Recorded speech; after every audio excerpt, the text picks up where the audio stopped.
चलो, अब इसके अलावा भी एक दिक्कत है इस टॉपिक में, है ना, उस दिक्कत को हम लोग अब इंट्रोड्यूस करेंगे। ठीक है, तो मैं बताता हूं, नोट करना। बाय डिफॉल्ट, बड़े बड़े शब्दों में बहुत अच्छे से लिख देना कि by default we will always consider, by default we will always consider the members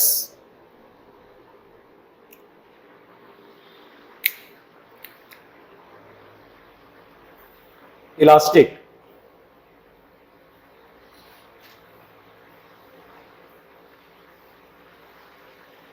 elastic हम कंसीडर करते हैं। ठीक है, एक्सिली नॉन रिजिड बोल सकते हो आप, नोट करो, इसी को इलास्टिक ऑब्लिक लगा के लिखते जाओ नाम, कि हम मेंबर्स को कैसा हम कंसीडर कर रहे हैं, हम इलास्टिक कंसीडर कर रहे हैं, एक्सियली, क्या बोला मैंने आपसे, एक्सियली नॉन रिजिड, है ना, एक्सियली नॉन रिजिड है, ऐसा हम कंसीडर कर रहे हैं। या फिर हम बोल सकते हैं कि जो मेंबर्स है वो एक्सियली एक्सटेंसिबल है, एक्सियली, ये नाम है इनके, एक्सटेंसिबल, सारी की सारी बातें वही बोल रही है, मेंबर को खींचोगे खींच जाएगा, सीधी बात ये, सीधी बात ये, इन तीनों का मतलब यही है, मेंबर को खींचोगे खींच जाएगा, चाहे वो मेंबर कॉलम हो चाहे वो मेंबर बीम हो, मेंबर खींच जाएगा। सुनो, अब मैं आपसे बात करता हूं किसकी, फिर से चलते हैं सिंपली सपोर्टेड बीम पर। सबसे बढ़िया, पूरी स्ट्रक्चर को अगर सीखना हो ना, सिंपली सपोर्टेड बीम से कहानियां निकाला करो सारी, सब कुछ, है ना।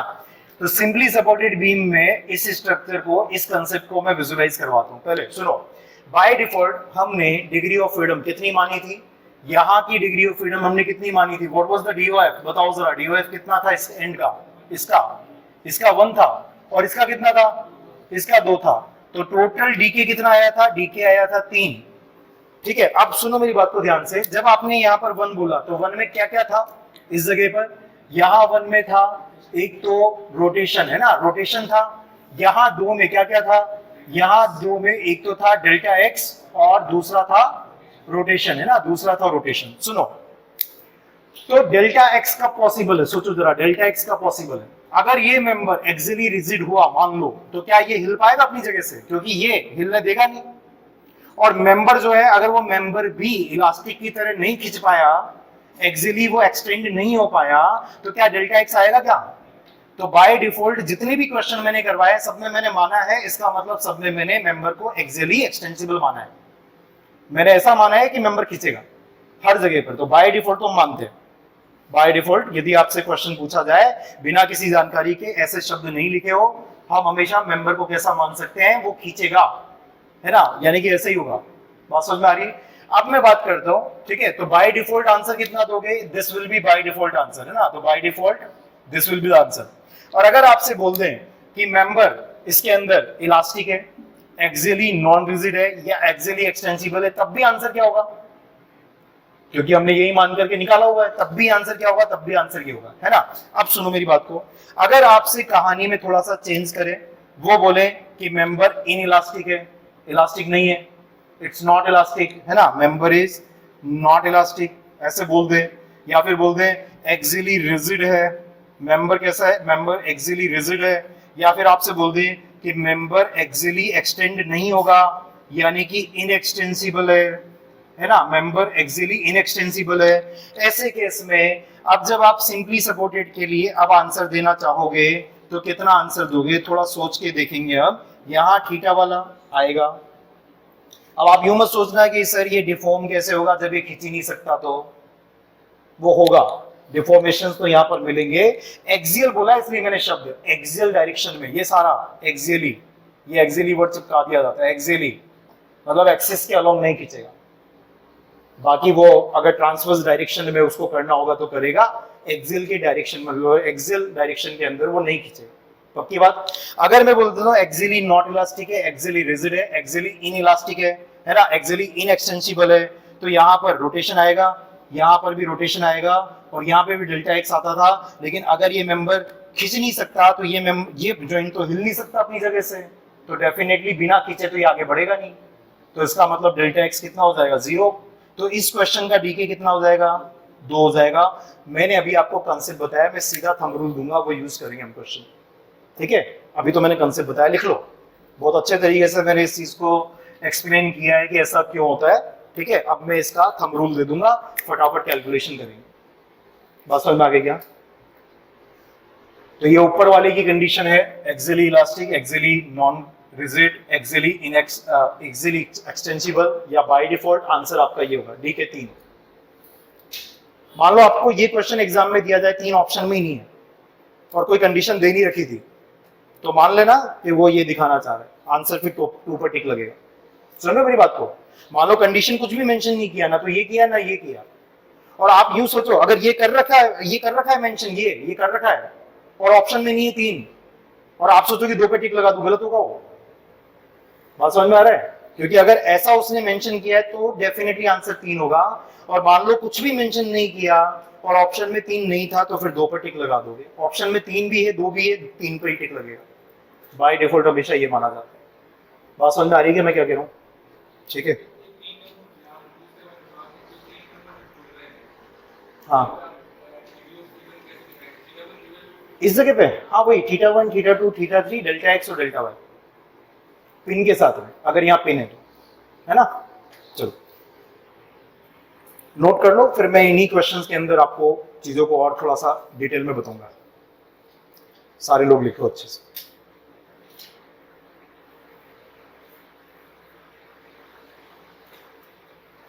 है ना?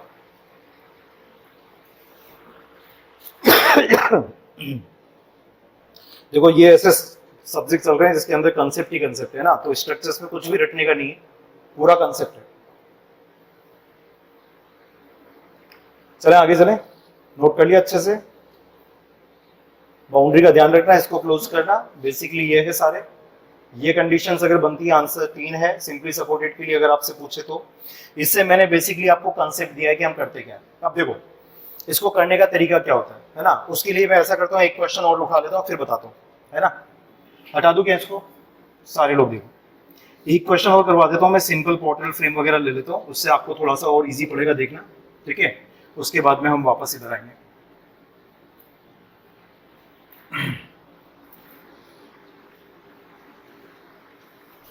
चलो देखो, इस क्वेश्चन के अंदर मैं आपसे कुछ नहीं कह रहा हूं, आप लोगों को डीके बताना है। बताओ जरा इसका डीके कितना है? What is the DK of this question? इसका डीके कितना होगा? 3 यहां पर है डिग्री ऑफ फ्रीडम, 3 यहां पर डिग्री ऑफ फ्रीडम है, आंसर होगा 6। How many rotational degree of freedom this structure is having? अगर क्वेश्चन ये पूछा जाए तो 2 है, एक इस जॉइंट पर और एक इस जॉइंट पर। How many degree of freedom in the x direction this structure is having? 2 है। ठीक है, एक ये वाला और एक ये वाला। ठीक है, वाई डायरेक्शन में या वर्टिकल डायरेक्शन में, बोल दे वर्टिकल डायरेक्शन में डिग्री ऑफ फ्रीडम कितनी है? तो 2 है। रोटेशन वाली डिग्री ऑफ फ्रीडम भी 2 है, और हॉरिजॉन्टल डायरेक्शन वाली डिग्री ऑफ फ्रीडम भी 2 है। चलो ध्यान देना, अब मैं यहाँ पर वही बात बोल रहा हूँ, मैं बोल रहा हूँ आपसे कि मेंबर्स, बाय डिफॉल्ट आंसर ये है। अगर आपसे ये बोले कि members, all the members are axially extensible, then what is the DK? Question क्या पूछा है, ध्यान से सुनो। All the members are axially extensible, extensible है तो होगा, है ना? यानी कि 6 है, जो बाय डिफॉल्ट मान के चलते हैं। लेकिन बच्चे जो ये वाला कंसेप्ट पढ़ते हैं ना, उसमें तो एक्सियली जैसे ही बोला ना कुछ भी सीधा हाँ घटाते हैं इसमें, है ना? घटा करके फिर वो दिक्कत कर देता है। आप थोड़ा फील करो इसको कि क्या हुआ इसके साथ, है ना? चलो अब मैं बात करता हूँ किसकी, ऑल द मेंबर्स। नोट करो, इफ, ठीक है, डीके का आंसर मैंने हटा दिया। इफ ऑल द मेंबर्स, ठीक है, are axially rigid, if all the members are axially rigid. अब बताओ देखें, if all the members are axially rigid, थोड़ा विजुलाइज करेंगे उसके बाद देखेंगे ना। तो विजुलाइज कैसे करेंगे आप बोलोगे डेल्टा एक्स होगा इसमें, है ना, डेल्टा वाई होगा और इसका थीटा होगा, चाहे तो 1 1 और 1 लिख दो, है ना। यहाँ पर भी आपके पास में डेल्टा एक्स 2 होगा, डेल्टा वाई 2 होगा, और यहाँ पर इसका रोटेशन होगा। और ये रिजिड जॉइंट से तो रोटेशन बस एक ही होगा, जितने से बीम रोटेट करेगी उतने से कॉलम भी रोटेट कर जाएगा, जितने से बीम रोटेट करेगी उतने से कॉलम भी हो जाएगा, है ना, डिफॉर्म करते समय। तो 3 यहाँ पर थे, 3 यहाँ पर थे। अब सुनो, all the members are axially rigid. अगर एक्सियली रिजिड है, ये तो इस मेंबर को इस जगह पर से हिलने नहीं देगा, पक्की बात। तो हिलने नहीं देगा, इसका मतलब क्या है कि आपके पास में बेसिकली इस डायरेक्शन के अंदर जो डेल्टा y1 लिखा है, क्या ये 0 हो जाएगा? क्या डेल्टा y1 0 हो जाएगा। इसी तरीके से इस मेंबर में ये जॉइंट ऐसा है जो इसको ऐसे हिलने नहीं देगा, तो इसका मतलब जो डेल्टा y2 है वो 0 हो जाएगा, वो 0 हो जाएगा। क्या ये मेंबर बिना हिले आगे ऐसे जा सकता है क्या? बिल्कुल जा सकता है, लेकिन ये मेंबर अपनी लेंथ को बढ़ा नहीं सकता। अगर ये मान लो ये डेल्टा x1 आगे गया है तो ये भी आपका डेल्टा x1 ही आगे जाएगा, तो डेल्टा x2 और डेल्टा x1 बराबर होंगे क्या? अगर मेंबर ये बीम एक्सियली रिजिड है तो ये मेंबर का जितना ये एंड डिस्प्लेस होगा उतना ये एंड भी डिस्प्लेस हो जाएगा, क्योंकि मेंबर एक्सियली रिजिड है। तो इस जगह पर क्या कंडीशन लगेगी? डेल्टा x2 और डेल्टा x1 बराबर होंगे। बात समझ में आ गई क्या? मैंने क्या बोला, फिर से रिपीट करता हूं मैंने बोला ये मेरा मेंबर है, इस मेंबर में इस डायरेक्शन में ये इसको हिलने नहीं देगा, जॉइंट स्वय तो कर ही सकता है कभी भी। मेंबर रिजिड भी हो तब भी स्वय हो सकता है ना, मेंबर रिजिड हो तब भी स्वय हो सकता है, तो स्वय तो होगा। ठीक है, तो सबसे पहले मैंने बोला कि एक तो ये वाला कम हो जाएगा, डेल्टा y1 0 होगा, फिर मैंने बोला डेल्टा y2 0 होगा, फिर मैंने क्या बोला कि डेल्टा x1 और डेल्टा x2 दो अलग अलग नहीं होंगे, क्योंकि मेंबर ये बीम का मेंबर कैसा है? रिजिड है, तो ये ऐसे जाएगा, तो डेल्टा x1 और डेल्टा x2 वो दोनों बराबर हो जाएंगे।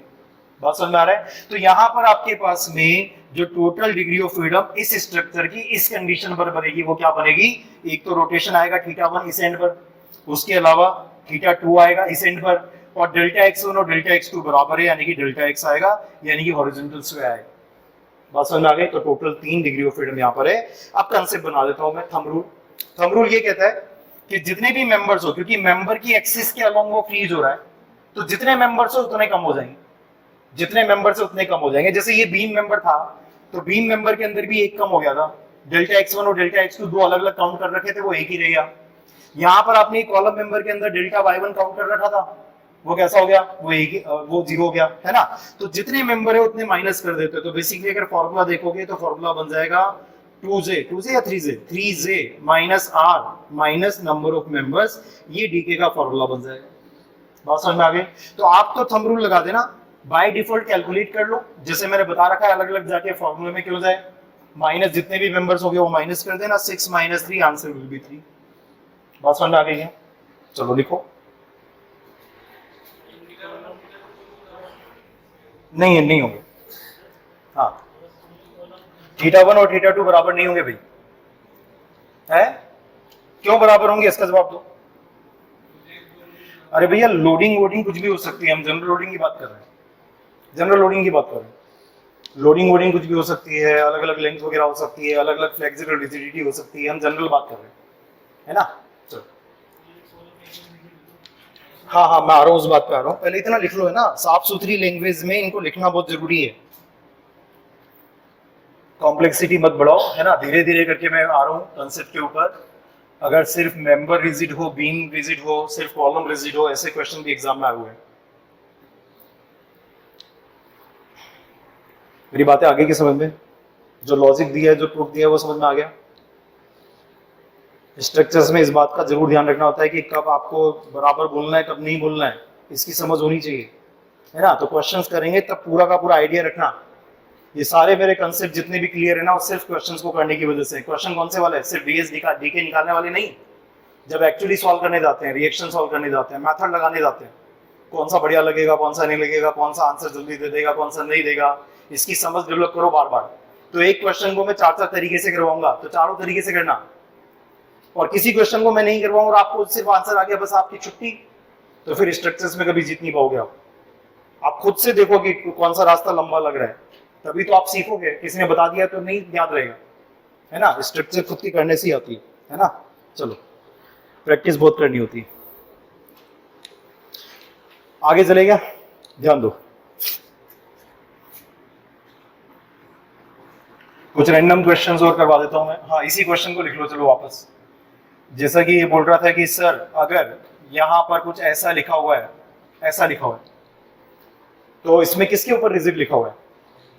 और ध्यान देना, एक्सिली तो बाय डिफॉल्ट मान के चल ही रहे हैं ना, एक्सिली रिजिड है। रिजिड का मतलब रिजिड पूरा रिजिड नहीं है कि बिल्कुल हिलने ही नहीं दे, तब तो और भी सिचुएशन डिफरेंट हो जाएगी ना। एक्सिली रिजिड है। चलो अभी मुझे बताओ जरा, इसका डीके क्या होगा? इसका डीके बाय डिफॉल्ट डीके निकालना आप। बाय डिफॉल्ट डीके 6 है, 3 यहाँ का 3 यहाँ का, डिग्री ऑफ फ्रीडम 6 आ गई। उसके बाद में क्वेश्चन क्या आता है, कितने मेंबर्स एक्सिली रिजिड है उतने माइनस कर दो, तो एक्सियली रिजिड सिर्फ इस पे लिखा है, तो कॉलम को तो एक्सटेंसिबल मानोगे, एक्सियली रिजिड बस इस पर लिखा है, जिस पर लिखा है वो रिजिड है बस। तो 6 में से कितना माइनस करना पड़ेगा, तो यहाँ पर m तो माइनस करते हैं, लेकिन वो माइनस करते हैं जो एक्सियली रिजिड होते हैं, जितने मेंबर्स एक्सियली रिजिड होते हैं वो माइनस करते हैं। अब यहाँ पर सिर्फ एक है जो माइनस होगा, तो 6 - 1 आंसर 5 हो जाएगा। बात समझ में आ गई क्या, समझ में आ गई क्या मेरी बात? ये आप नो डाउट डीके को बाय डिफॉल्ट निकालने के बाद में मेंबर्स माइनस करते हो, लेकिन कितने मेंबर्स माइनस करोगे, जितने मेंबर्स एक्सियली रिजिड हो उन मेंबर्स को माइनस करोगे बस, ठीक है।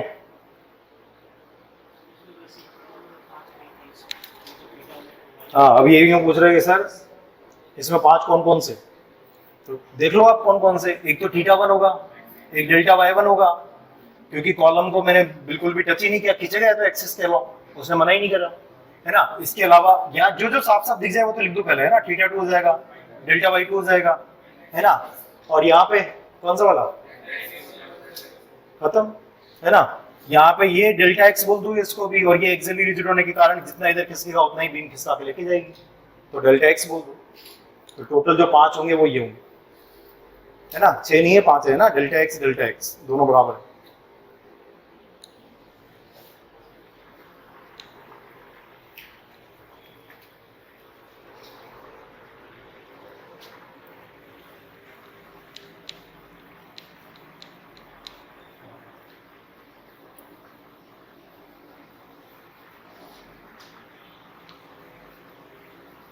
बात आ गई कि समझ में सारी?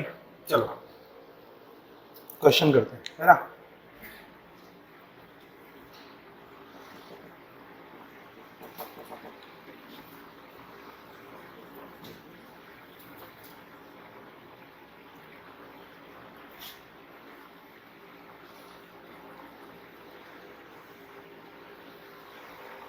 इसके लिए बताओ जरा,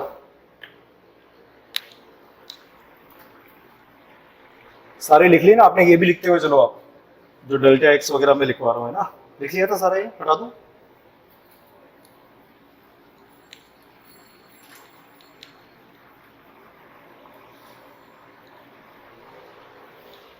एक पता है आपको मेरे बारे में, एक अंदर एक अच्छी चीज क्या थी, मैं जब भी कोई क्वेश्चन करता था सब कुछ पढ़ लिया ना, उसके बाद में अगर कोई क्वेश्चन सॉल्व नहीं हो रहा तो जब तक होता नहीं था तब तक छोड़ता नहीं था उसको। और जनरली लोगों में आदत क्या होती है, अरे ये कौन सा आएगा एग्जाम में, छोड़ो इसको, तो अगले पे चलते हैं, तो भागो मत, है ना। चीजों को पढ़ने का सबसे बढ़िया तरीका ये होता है कि दोबारा पढ़ना ना पड़े। मेरा तो एक ही उसूल था जिंदगी का कि चीजों को इस तरीके से पढ़ो कि दोबारा नहीं पढ़ना पड़े। कौन वापस मेहनत करेगा, नहीं करना चाहते हम मेहनत, है ना। तो अच्छे से लर्न करो, अच्छे से प्रैक्टिस करो, काफी क्वेश्चंस करो, प्रैक्टिस करो। जो कंसेप्ट दे दी वो फाइनल है, उसके अलावा आपको कंफ्यूजन में जाने की जरूरत नहीं है ना। चलो इसका डीके बताओ। 10 गलत है, 10 नहीं ऑप्शन में। अगर 10 कोई गलत बोल दे कि 10 नहीं है तो दूसरा हाथों हाथ आंसर दो, है ना। तो दूसरा कैसे आंसर दोगे? आपने मेरे को पहला आंसर दिया डीके 10 और ये ऑप्शन में नजर नहीं आ रहा, तो ऐसा नहीं कि आपके कंसेप्ट गलत है। फिर आप दूसरे पे ट्राई करो जिसमें नंबर ऑफ मेंबर्स काउंट करके माइनस करते हो, यानी कि 1 2 3 4 5 6, तो 10 - 6 4, ये भी ना नजर आए, क्वेश्चन गलत है। आप गलत नहीं हो फिर, या तो ऑप्शन 10 मिलना चाहिए और 10 और 4 दोनों मिले, टिक इस पे लगेगा। बात समझ में आ गई? टिक इस पे लगेगा बाय डिफॉल्ट, ठीक है, समझ में आ गए। और 10 और 4 दोनों ही नहीं मिले तो नन ऑफ दीज देख लेना, ठीक है। और वो भी नजर नहीं आया तो क्वेश्चन गलत है, फिर क्या कर सकते हैं, ठीक है। चलो तो 10 में देख तो लूं आपने सही निकाला कि नहीं निकाला, है ना। कहानी तो मैंने बोल दी।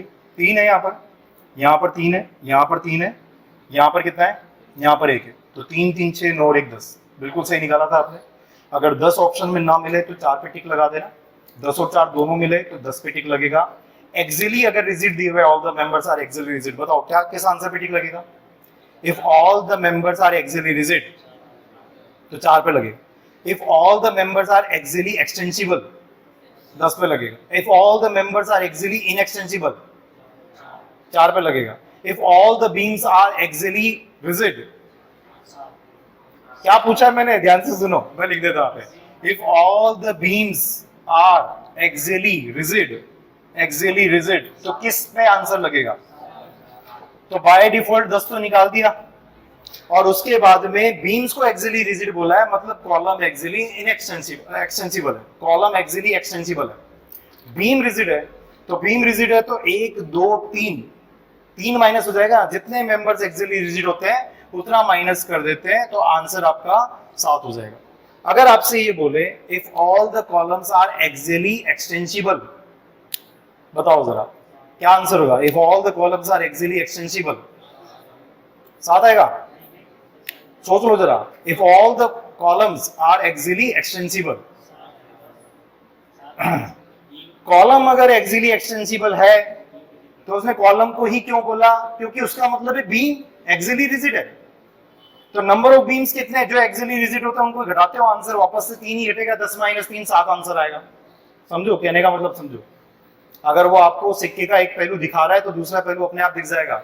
एक्सियली रिजिड अगर उसने बीम को बोल दिया तो कॉलम एक्सियली एक्सटेंसिबल है फिर, और अगर कॉलम को उसने एक्सियली रिजिड बोल दिया तो बीम एक्सियली एक्सटेंसिबल। समझ में आ रही है मेरी बातें? ठीक है, क्लियर है?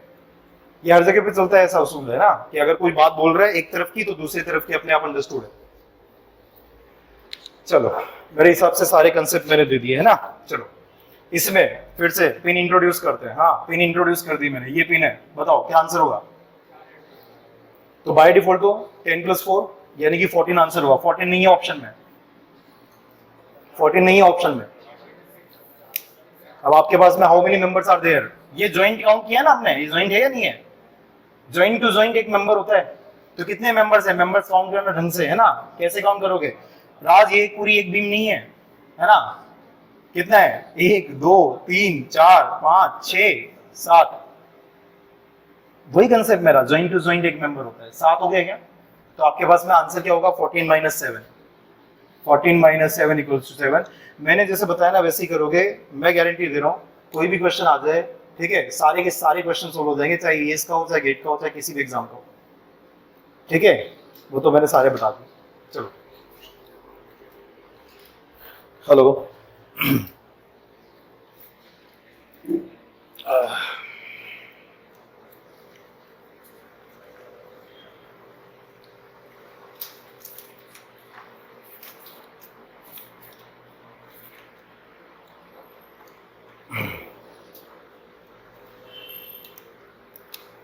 अगर यहां पर मैं कुछ ऐसा बना देता जैसे मैंने वहां पर भी बनाया था पहले भी, है ना, सारे लोग देखना जरा। अगर मैं इसको कुछ ऐसा बना दूं तो कुछ इस तरीके से बना दूं तो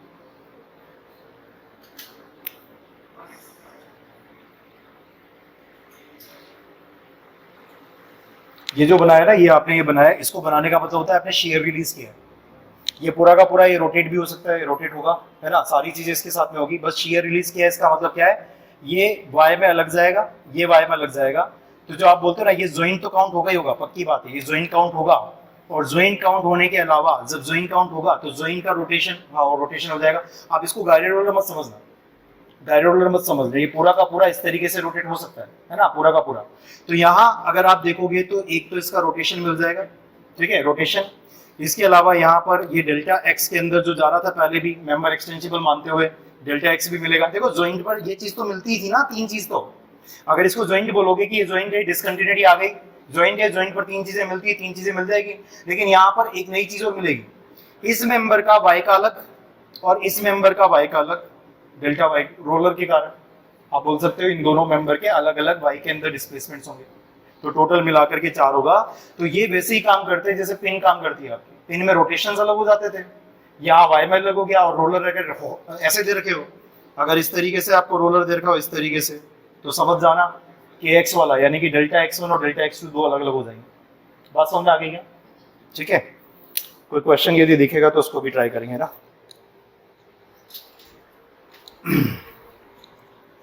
हाँ, क्या कह रहे हो? ये वाला, ये वाला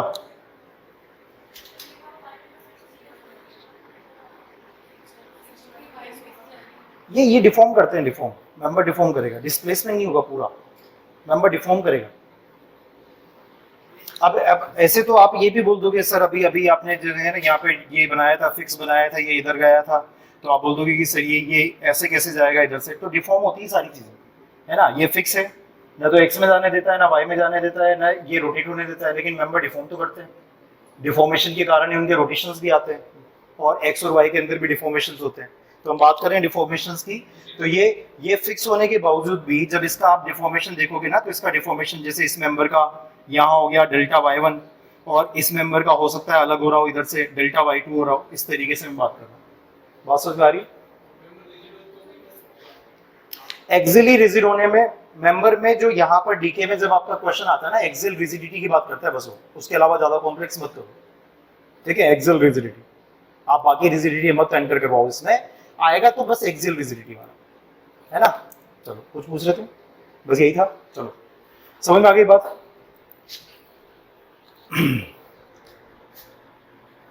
तो सारी डिफॉर्मेशन और डिस्प्लेसमेंट में डिफरेंस होता है, इस बात को ध्यान रखना हमेशा। तो मैं बोल रहा हूँ जब लोडिंग वोडिंग लगेगी तो इलास्टिक डिफॉर्मेशन आएंगे, ये भले ही फिक्स है, ये ऐसे जाएगा, है ना। चलो hello,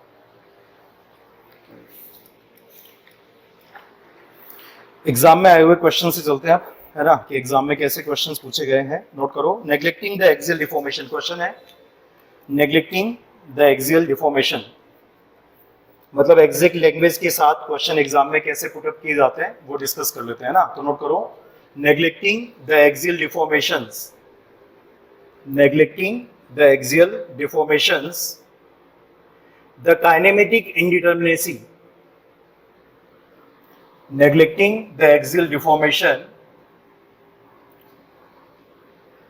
the kinematic indeterminacy shown in the figure will be, the kinematic indeterminacy shown in the figure will be, shown in the figure will be, kinematic indeterminacy आपको निकालनी है, सारे लोग निकालना, जो लैंग्वेज मैंने यूज की है उसके हिसाब से आंसर देना, इसमें कोई इफ एंड बट नहीं है ना।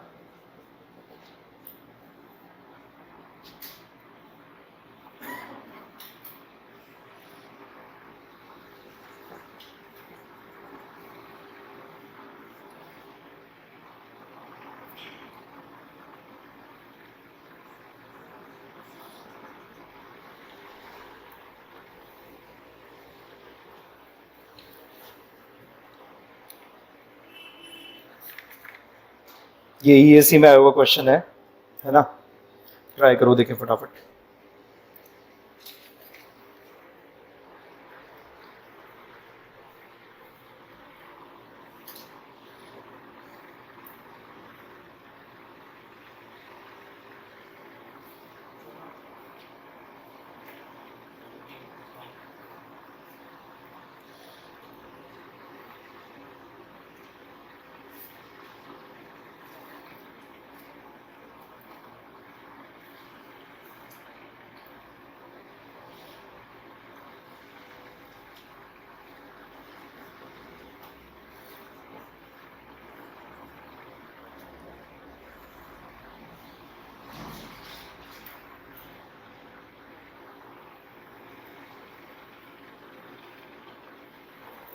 इसका आपको डीएस निकालना है, डी के तो मैंने बताया नहीं अभी तक आपको, है ना, इसका डीएस निकालना। पिछले वाले का आंसर कितना है सभी लोग बताओ, पिछले वाले क्वेश्चन का आंसर कितना है? 14 सभी का डी के। क्वेश्चन के अंदर मैंने आपको क्या बोला था लैंग्वेज में, मेंबर कैसे है, मैंने आपको बोला था क्वेश्चन के अंदर जो एग्जैक्ट लैंग्वेज उन्होंने यूज की थी, neglecting the axial deformation, axial direction में डिफॉर्मेशन को नेग्लेक्ट करना है, इसका मतलब एक्सियली रिजिड मानना है। एक्सियल डायरेक्शन में डिफॉर्मेशन को नेग्लेक्ट करो, एक्सियली रिजिड है, तो एक्सियली रिजिड है, तो एक्सियल रिजिड में क्या करते हैं, बाय डिफॉल्ट निकाल लो पहले तो, यहाँ पर 3 है, यहाँ कितना है 3 है, यहाँ 3 है, 3 3 3, दिस इज 3, है ना, और इसके अलावा यहाँ पर 1, यहाँ पर कितना 2, और यहाँ पर कितना 1, कौन सा वाला, हॉरिजॉन्टल वाला, है ना। तो टोटल देखो 3 3 6 और 1 7 7 के 21, ठीक है। उसके बाद में कितना हो गया, 5 25 हो गया क्या, देखना जरा, 25 हो रहा है, 25 minus how many members are there, तो 25 minus 11 members are there, answer आ जाएगा 14। बात समझ में आ गई, तो नेग्लेक्टिंग द एक्सियल डिफॉर्मेशन, ये भी बात बोलने का तरीका होता है, एक्सियली रिजिड बोलने का तरीका होता है कि आप नेग्लेक्ट कर दो। जैसे मेंबर इतना बड़ा है तो ये एक्सियल डिफॉर्मेशन नेग्लेक्ट करने का मतलब क्या है कि मेंबर यहाँ पर डिस्प्लेस हो जाएगा, उसको कोई दिक्कत नहीं है। जैसे ये मेंबर था, ये बिल्कुल आगे की तरफ ऐसे कैसे चला जाएगा, उसमें किसी को कोई परेशानी नहीं। बात समझ में आ रही? लेकिन एक्सियल डायरेक्शन में डिफॉर्मेशन नहीं होंगे तो एक्सियली मेंबर कैसा है, रिजिड है, जितनी लेंथ थी उतनी बाद में भी है, मेंबर एक्सियली रिजिड है ना। इसमें डीएस बता सकते हैं कि आज ही फॉर्मूला बताया, क्या फॉर्मूला इसका बताना जरा। ये कौन सा ट्रस है, 2D है, 2D ट्रस में formula m plus R minus 2z, DS निकाल रहे हैं। डीके मैंने बताया नहीं अभी तक, डीके और बता दूंगा अभी इसी के साथ, है ना। चलो तो इसमें मुझे बताओ फटाफट से कि मेंबर्स कितने, how many members are there. Pin jointed दिख गया ना, सारे के सारे जो जॉइंट थे वो पिन थे, पिन जॉइंटेड स्ट्रक्चर ये है ना।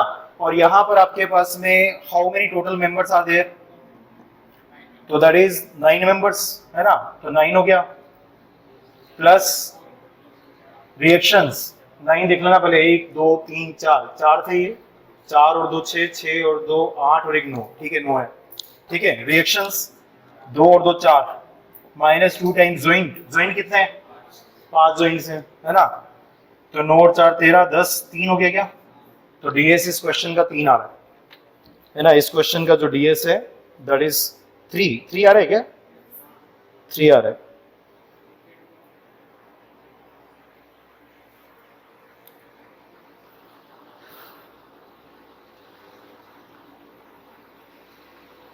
कैलकुलेशन एक बार चेक कर लो, मेरे पास में आंसर पता नहीं क्यों 4 क्यों लिखा हुआ है, ऑप्शन में से वैसे 3 भी दिया हुआ है। फिर से चेक करो एक बार, नंबर ऑफ मेंबर्स वगैरह काउंट करो, ठीक है। 1 2 3 4 5 6 7 8 9, 9 मेंबर्स है दिख रहे हैं, है ना। प्लस रिएक्शंस कितनी है, 2 और 2 4 है ना। तो 9 और 4 13, 13 माइनस यहाँ पर किया 2 times of number of joint, 1 2 3 4 5, है ना। नंबर ऑफ ज्वाइंट 5 हो गए, तो 9 और 4 13, 13 माइनस 10 3 हो जाएगा, ठीक है। तो आंसर इसका 3 होगा। हो सकता है फिगर में गड़बड़ लेकर के आए हो, ठीक है, रोलर दे रखा हो। अगर रोलर दे देते हैं तो वहां पर आपके पास में फिर तो नहीं, फिर तो और भी कम हो जाता, 2 होता, फिर तो मेंबर्स वगैरह पर कुछ अलग से लिया होगा, है ना। तो यहाँ पर आंसर जो होगा वो 3 होगा, ठीक है, 3 इज करेक्ट। चलो आगे चलो, नेक्स्ट क्वेश्चन लेते हैं। नेक्स्ट क्वेश्चन लेने से पहले ऐसा करता हूं मैं, पिन जॉइंटेड के अंदर किस तरीके से आप डिग्री ऑफ फ्रीडम देखते हैं वो चेक करवा देता हूं मैं ना, डी कैसे देखते हैं वो चेक करवा देता हूं। ध्यान देना, पिन जॉइंटेड में भी जॉइंट्स पर जाओगे और जॉइंट पर जाने के बाद में हर एक जॉइंट की डिग्री ऑफ फ्रीडम कितनी होती है पिन जॉइंटेड के अंदर। पिन जॉइंटेड में 2 ही फोर्सेस लेते थे, एक्स और वाई वाले, मूवमेंट लेते भी नहीं थे, तो रोटेशन की यहाँ पे बात भी नहीं करेंगे। यहाँ किसकी बात होगी, यहाँ पर डिस्प्लेसमेंट की बात होगी। हर एक जॉइंट पर मैक्सिमम 2 डिग्री ऑफ फ्रीडम है। तो यहाँ पर अगर आप फॉर्मूला देखोगे डीके का, तो डीके का फॉर्मूला बनेगा 2 times of joint minus number of reactions, है ना। फॉर्मूला तो ये बनेगा। और अगर आपको डायरेक्टली निकालना हो तो डायरेक्टली निकालने का तरीका क्या होगा कि आप हर एक जॉइंट पर जाओ, काउंट करते जाओ, इसकी डिग्री ऑफ फ्रीडम दोनों लोग हो गई क्या, एक्स में भी नहीं जा सकता, वाई में भी नहीं जा सकता, यहाँ रोटेशन की बात ही नहीं करेंगे। जॉइंट पर 2 ही फोर्सेस आते हैं, एफ एक्स और एफ वाई, और आप हर जॉइंट टू जॉइंट जा रहे हो। तो जॉइंट टू जॉइंट जब जाओगे तो उसके पास में 2 डिग्री ऑफ फ्रीडम है और दोनों की दोनों ही लॉक हो गई इस जगह पर, तो 0 हो गया। यहां पर डिग्री ऑफ फ्रीडम, ठीक है। तो ध्यान देना, रोटेशंस की बात नहीं करनी है यहां पर, है ना। 2D फ्रेम में रोटेशंस की बात नहीं करनी, किसमें, पिन जॉइंटेड में। पिन जॉइंटेड में रोटेशंस की बात मत करना, मोमेंट्स वगैरह आते नहीं है। लोडिंग हमेशा कहां पे लगती है, जॉइंट्स पर लगती है। बात समझ में आ गई। तो ध्यान देना, यहां पर भी कितनी डिग्री ऑफ फ्रीडम है, यहां पर भी 0 है, यहां पर डिग्री ऑफ फ्रीडम 2 है, यहां 2 है, यहां 2 है। तो टोटल मिलाकर के अगर काउंटिंग की आपने तो आंसर 6 आ गया, आंसर 6 आ गया। अब यहां पर मुझे बताओ 2 times of J minus R, 2 times of joint, 5 थे ना जॉइंट, 5 थे, माइनस आर, 2 और 2 4 रिएक्शन, आंसर आ जाएगा 6। चाहे आप फॉर्मूला यूज कर लो, चाहे आप डायरेक्टली काउंटिंग कर लो। कुछ बेसिक चीजें आप ध्यान रखा करो, ये एनालिसिस में आपको ये चीजें बहुत अच्छे से समझ में आएगी, है ना।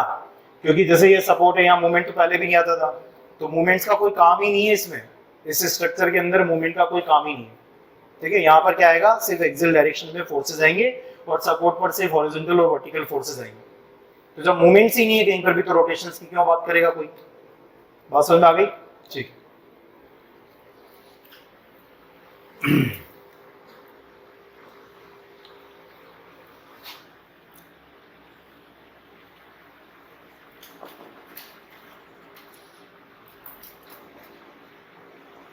बताना जरा कैसा फ्रेम है। इस फ्रेम का नाम लो पहले, सबसे पहले तो इसको क्लासीफाई करो, ये कैसा फ्रेम है? 2D rigid. रिजिड या पिन जॉइंटेड? ये रिजिड है, क्योंकि आपके पास में देखो पिन जॉइंटेड की बात क्या होती है, हर एक जॉइंट पिन होना चाहिए, हर एक जॉइंट पिन। तो ये आपका ये 2D रिजिड के अंदर आएगा, ये 2D रिजिड के अंदर। और ये चीज हिंज को दिखाने का ये तरीका भी होता है, इसका मतलब यही है, इसका मतलब जो है ना, ये फिक्स पर हिंज बता दी, इसका मतलब रोटेशन अलाउड है, हिंज बता दी है ना, रोटेशन अलाउड है। तो इसी को दिखाने का ये तरीका भी है, ऐसे भी दिखा सकते हो आप, ठीक है, नोट कर लो। तो ये आपका सबसे पहले आपने सही क्लासीफाई इसको किया है, ये 2D रिजिड फ्रेम है। तो 2D रिजिड फ्रेम में अगर मैं आपसे डीएस पूछूं तो डीएस बता दोगे क्या? बताना जरा, डीएस कितना? डीएस आ जाएगा इसका 3 टाइम्स ऑफ मेंबर्स 2 है, प्लस रिएक्शन कितनी है, 2 और 2 4, ठीक है, minus 3 times number of joint, 3 joint है ना, तो कितना बन गया 1। देखना जरा, आंसर 1 आ गया। तो इस क्वेश्चन का डीएस 1 है। बात समझ में आ गई क्या? अगर इसका डीके पूछे तो डीके कितना है बताओ जरा, डीके कितना है इसका, व्हाट इज द डीके? तो डीके 5 है पक्का। कौन कौन से? 3 तो यहाँ पर, यहाँ रोटेशन वाला और यहाँ रोटेशन वाला, तो टोटल मिलाकर के 5 हो जाएगा। 5 ऑप्शन में ना हो तो वही कंसेप्ट, ठीक है, माइनस क्यू 2 मेंबर्स है, तो फिर हो सकता है 3 ऑप्शन में हो, और दोनों ऑप्शन में ना हो तो नन ऑफ दीज, वो भी नहीं हो तो क्वेश्चन गलत, ठीक है, बस यही ऑप्शन है। हाँ, वो भी नहीं हो तो कई लोग क्या सोचते हैं, फिगर बनाते बनाते प्रिंटिंग होते होते ऐसा ना हो कि ये वाली बिल्कुल हल्की सी पिन लगी हो जो उसने की गायब हो गई हो। तो अगर मान लो ऑप्शन ही नजर नहीं आ रहे आपको तो छोड़ करके आओगे, उससे अच्छा है कि इसको पिन मानते हुए करके आओ। लेकिन ऐसी बेवकूफी कभी मत करना, जब पिन नहीं दे रखी हो साफ साफ तो पिन अज्यूम करना, नहीं तो मत करना। और जनरली जब भी रिजिड जॉइंटेड फ्रेम में अंदर कोई पिन आती है तो वो हिंज करके लिखता है generally, most of the time.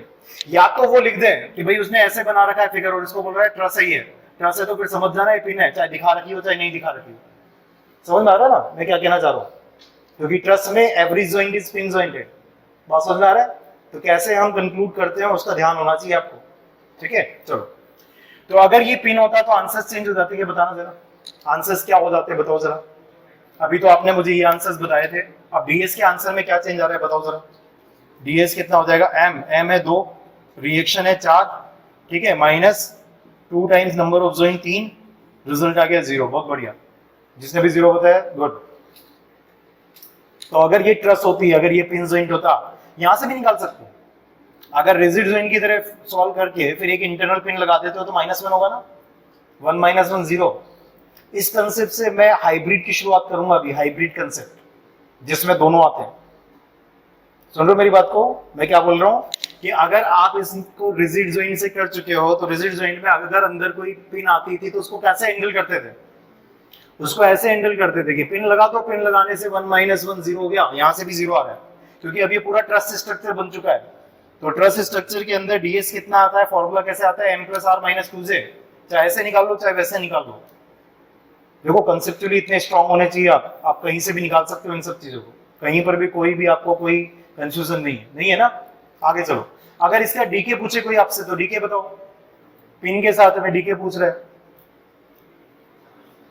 अब इसमें वो मत लगा देना, कौन सा वाला नहीं लगा देना कि ये आपका साफ साफ स्ट्रक्चर में 3 पिन नजर आ रही है तो इसको आप ट्रस ही मानोगे बाय डिफॉल्ट। तो इसको यूं मत सोचना सर ये रिजिड जॉइंटेड फ्रेम है और यहाँ इंटरनल पिन है। अगर कोई ऐसा सोचे कि रिजिड जॉइंटेड है और यहाँ इंटरनल पिन है तो इस इंटरनल पिन पर वो 4 मानेगा, 4 मानने के बाद में यहाँ पर वो कौन सा मानेगा, रोटेशन वाले, तो आंसर डीके का 6 देगा। लेकिन ये कैसा दिख रहा है, each and every joint is pin, तो ये ट्रस स्ट्रक्चर है, ये ट्रस है, तो ट्रस के अंदर मूवमेंट्स का कोई काम नहीं है। लोडिंग का डिफरेंस आता है यहाँ पर। अगर मान लो ये आपका रिजिड फ्रेम स्ट्रक्चर था ना, लोडिंग ऐसे आती, तो इस वजह से आंसर्स डिफरेंट आते हैं। फिर अब अगर आपने इसको ट्रस माना तो ट्रस के अंदर लोडिंग कहीं पे आती नहीं है, मानना पड़ेगा आपको फोर्सफुली, क्योंकि स्ट्रक्चर में सारे पिन है। नहीं, रिजिड में जबरदस्ती पिन क्यों लगाएगा, कोई नहीं लगाएगा, बचना चाहते हैं पिन से तो, है ना। रिजिड जॉइंटेड फ्रेम ये है ही नहीं, आपका ट्रस वाला है, तो ट्रस के अंदर अगर आप लेकर के चलोगे तो इसका डिग्री ऑफ फ्रीडम फ्रीज हो गया, इसका फ्रीज हो गया, यहाँ पर 2 आएगा, आंसर 2 आएगा। समझ में आ गई बात, ठीक है, आंसर 2 आएगा। चलो ब्रेक ले लेते हैं, ब्रेक के बाद में आगे डिस्कस करेंगे ना।